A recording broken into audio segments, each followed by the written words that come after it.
Okay, ito yan na. Yung Gang Gang Network, binuo namin to with my fellow content creator. At siguro ako lang nakaisip nung name, pero hindi ko to magagawa without them. So matagal na itong pinaplano last year pa. So ngayon lang nagkaroon talaga ng magpapamaterials dahil sa tulong ng DATV, ni Ma'am Ana Puod at ng mga iba pa, na magagawa na namin to. It's a network that full of shows from 6 a.m. hanggang 10 p.m. Iba't ibang shows from content creators at mga influencers na kaibigan at kasama namin. At ito ay welcome sa lahat.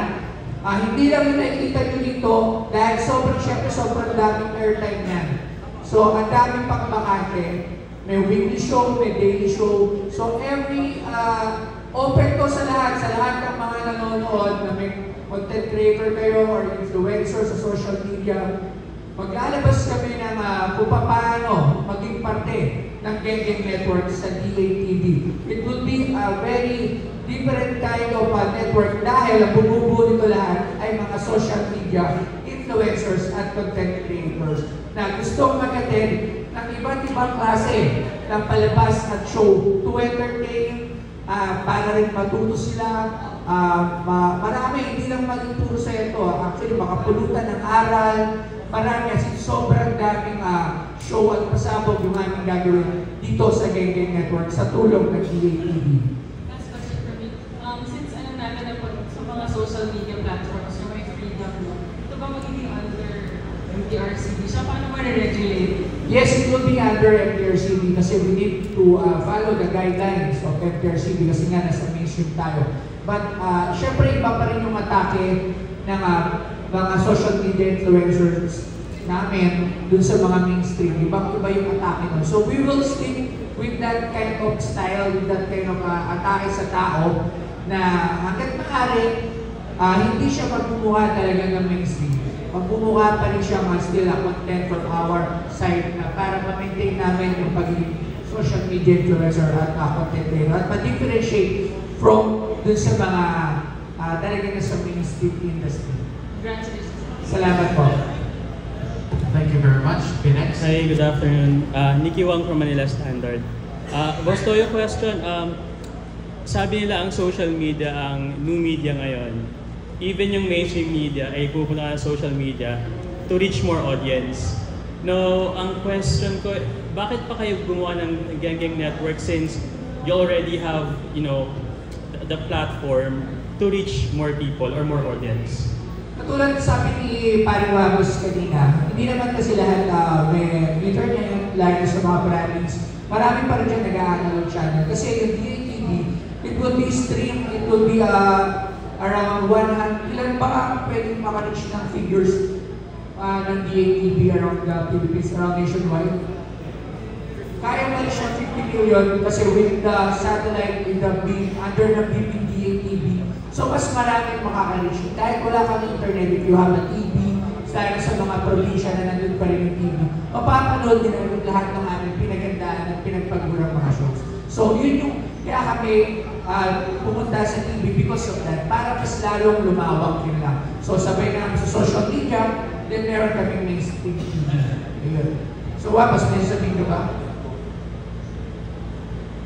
Ano nga yun? Hindi, kasi yung tanong niya kasi sa atin is yung bakit pa tayo nag-TV? Kasi sikat naman na tayo sa social media. Hindi lang naman po, pagka nangarap ka, is isang beses lang. Kami, dahil siguro naman lahat naman tayo ng mga pangarap sa buhay. Gaya namin, gaya niya rin. So, kung yung iba, yung mga artista, tumawid na sila sa tumawid na nga sila sa social media. So, sila nag-trending sila from artista to big stream. Naman sila, tumawid naman sila sa pagiging isang vlogger. So, para ang gagawin naman namin, babalitan naman namin yung sitwasyon, kami naman mga social media influencer, tatawid naman kami sa big stream. So, gusto namin maranasan o maramdaman ano ba yung magiging successful lahat, lalo kung nasa big screen na kami, ano yung mararamdaman namin, ano yung mapipil namin, at ano yung mapipil ng mga followers at mga tsaka mga sumusupport at mga nanonood sa amin. Ano magiging feeling nila na dati pinanonood lang kita sa social media, ngayon pinanonood ko na kayo sa TV. So yun yung isang pinakamagandang successful para sa amin. So hindi ba nga kami lumalabas sa TV ngayon, alam namin sa sarili namin na magiging successful yun at pipilitin namin para lang mapasaya natin yung tao at mas maging ma-enjoy pa yung buhay nila para mapasaya namin. So yun lang. Iyan ko lang po sa sagot kung bakit kami nag-mainstream. Gusto po namin maging role model sa mga kapwa namin content creators na magkaroon ng responsibility sa tao. Kasi mahirap po sa social media, wala pang regulated, deregulated. So, ang dami nagmumura, ang dami gumagawa ng content na hindi pwede sa bata. So, may ipagtulungan po kami sa LTRCB para magkaroon ng standard yung paggawa ng tamang content para sa mga Pilipino. So, gusto po namin magkagawa ng standard na tingalain kami as a good example para baka kasi mga influence kami ng mga aspiring future content creators sa katulad namin na gumawa ng mga tamang content na kakapulutan talaga ng araw. Ayun. Thank you. Last question na lang. Siguro kay Boss Toyo na lang.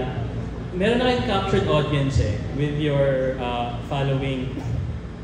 Sa tingin niyo, ano yung major challenge na lang ng pag-put up ng isang network sa television?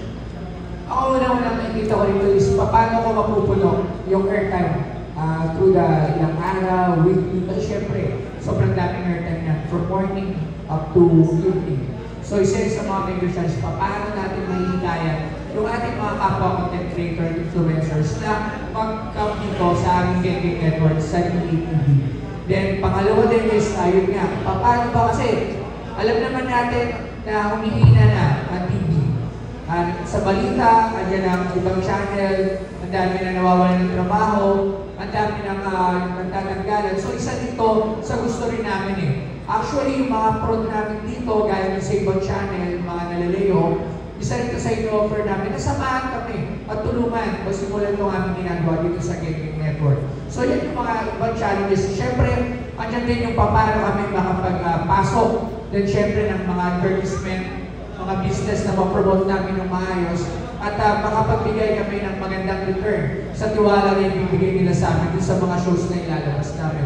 Aside from that, kasi step by step lang muna ako, pinitignan ko muna kung ano yung mga masalubong namin or ma-encounter namin ng mga problema sa mga darating na araw. Pero sa ngayon, talaga step by step, unti-unti muna kami. Inuuna mo lang namin talaga is mapuno yung airtime ng mga Gengeng Network namin. Ayan.